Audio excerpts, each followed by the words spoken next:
I was like, wow, this dude's still coming. He ain't showed me much. And I just gave him everything. There ain't nothing really stopping him, right?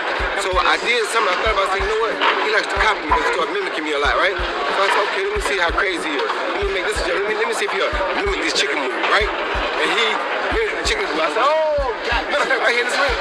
I said, oh, what an idiot. I got it.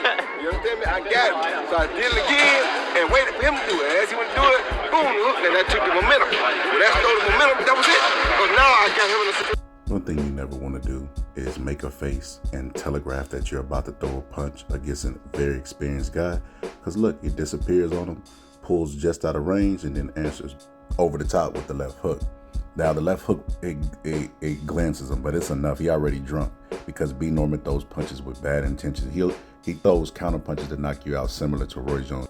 Look here, he puts the hand in the face, blinds him, and then steps back, keeps the hand on him a little bit so he can, like a guide, and then pulls just out of range, and then answers with a left hook, and then he dives to the ground with the left hook, man. He don't even want the follow-up shot from B. Norman, so the right hand don't really land, and neither does the left hook. All of those punches miss. Let's get a better angle. Look, he keeps the hand on him to guide him. He ducks down up under B. Norman's jab and tries to land a left hook, right? B. Norman pulls just out of range. Perfect. This is a game of split-second timing.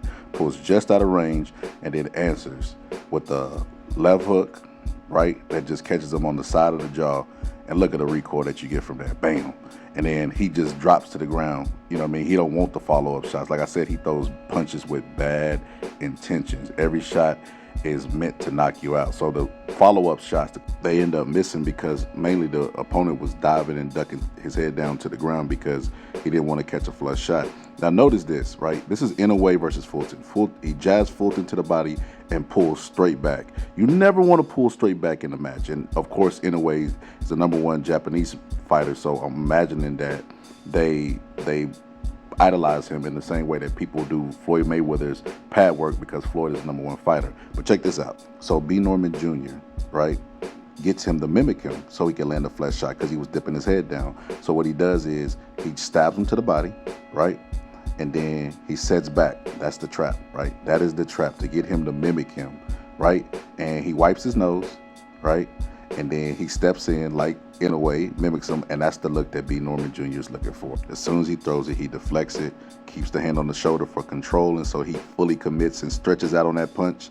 And then when he stretches out on it, he got his gun loaded, bullet in the chamber, and he never even sees the shot. It's a train versus a pillow at this point. And he lets that bomb go with everything that he has and catches him and just knocks him flat out. And it all starts because he gets him to mimic him, right? Like Roy Jones did with James Toney.